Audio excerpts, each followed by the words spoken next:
दोस्तों आज हम बात करने जा रहे हैं उस व्यक्ति के बारे में जिसने कड़ी मेहनत करके अपनी मजबूरियों से समझौता करने की बजाय उन्हें खत्म करने का निर्णय लिया और अपने संघर्ष के दम पर सफलता की नई इमारत खड़ी कर दी। हम बात कर रहे हैं हॉलीवुड के मशहूर एक्टर और प्रोड्यूसर टॉम क्रूज की, जो कि अपनी शानदार एक्टिंग की वजह से अब तक 3 बार एकेडमी अवार्ड के लिए नॉमिनेट किए जा चुके हैं। साथ ही वे अब तक 3 बार गोल्डन ग्लोब अवार्ड जीतने में भी सफल रह चुके हैं। तो दोस्तों इस वीडियो में आज हम जानेंगे कि कैसे टॉम क्रूज ने बचपन में संघर्ष और परेशानियों से डटकर मुकाबला करते हुए अपने आप को दुनिया के जाने माने एक्टर्स की लिस्ट में शामिल करवाया और आज के समय में उनकी लोकप्रियता कुछ ऐसी है कि वे लाखों यंगस्टर्स के लिए रोल मॉडल बन चुके हैं। तो दोस्तों इस कहानी की शुरुआत होती है 3 जुलाई 1962 से, जब थॉमस क्रूज मोपतर का जन्म अमेरिका के न्यूयॉर्क में हुआ। उनकी माँ का नाम मैरी ली था, जो कि एक टीचर थी, और पिता का नाम थॉमस क्रूज मैपथर III था, जो कि एक इलेक्ट्रिकल इंजीनियर थे। टॉम का बचपन बहुत ही कठिनाइयों में बीता। उन्हें बचपन में डिस्लेक्सिया नाम की एक बीमारी हो गई थी, जिसकी वजह से उन्हें चीजों को याद रखने और बोलने में बहुत ही कठिनाई होती थी।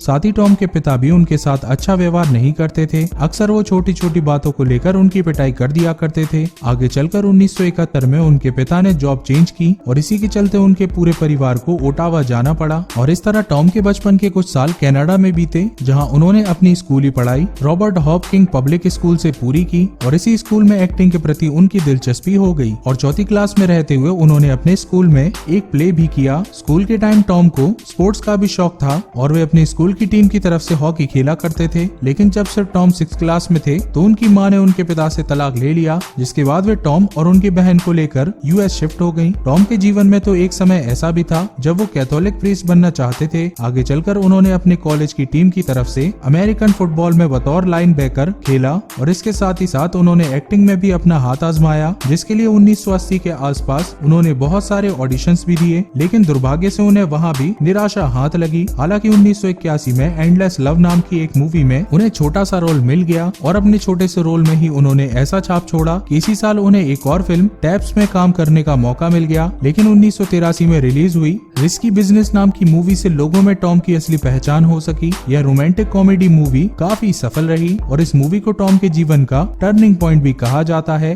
इसके बाद 1986 में आई मूवी टॉप गन में टॉम को सुपरस्टार्स की गिनती में ला खड़ा किया। उनकी यह फिल्म उस साल की सबसे बड़ी हिट साबित हुई। इसके बाद the colours of money movie आई और यह भी बॉक्स ऑफिस पर पूरी तरह से छाई रही और अब सिर्फ 5 साल के अंदर ही दुनिया भर में टॉम की एक्टिंग का लोहा माना जा रहा था। 1987 में टॉम ने मिमी रॉजर्स के साथ शादी कर ली। हालांकि उनका इस समय फिल्मी करियर तो बहुत ही अच्छा चल रहा था, लेकिन पारिवारिक विवादी की वजह से उन्हें ढेरों परेशानियां थी, जिसके चलते सिर्फ 3 साल के अंदर ही उनका तलाक हो गया। आगे चलकर डेज ऑफ थंडर मूवी की शूटिंग के दौरान को स्टार निकोल किडमैन के साथ उनकी अच्छी केमिस्ट्री हो गई और फिर आगे चलकर उन्होंने शादी कर ली। इसी बीच 1988 में आई उनकी फिल्म रेन मैन को academic award for best film मिला और क्रूज को अपने सपोर्टिंग रोल के लिए Kansas City film critic circle award मिला। 1989 में आई उनकी फिल्म born on the 4th of July के लिए उन्हें पहली बार golden globe award for best actor मिला। साथ ही इस फिल्म से उन्हें as a actor academy award के लिए भी नॉमिनेट किया गया था। आगे भी क्रूज की बहुत सारी फिल्में आई, जैसे कि डेज ऑफ थंडर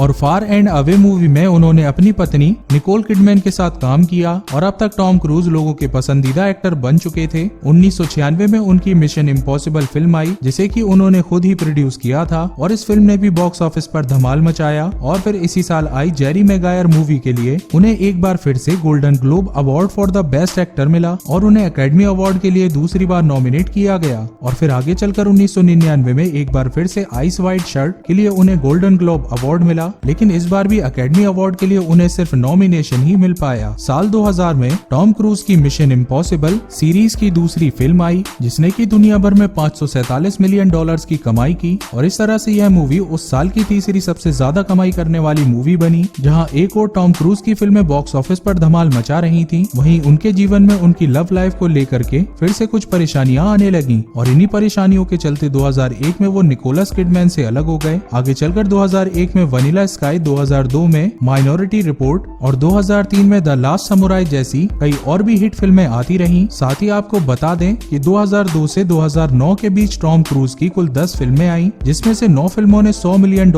से भी ज्यादा की कमाई की। साथ ही इसी साल जुलाई में मिशन इम्पॉसिबल सीरीज की एक film mission impossible fall out भी रिलीज हुई और 2017 में रिलीज हुई मम्मी भी हिट रही। टॉम को भारत में भी काफी लोग पसंद करते हैं। उम्मीद है कि टॉम क्रूज की यह कहानी आपको जरूर पसंद आई होगी। आपका बहुमूल्य अमूल्य समय देने के लिए धन्यवाद।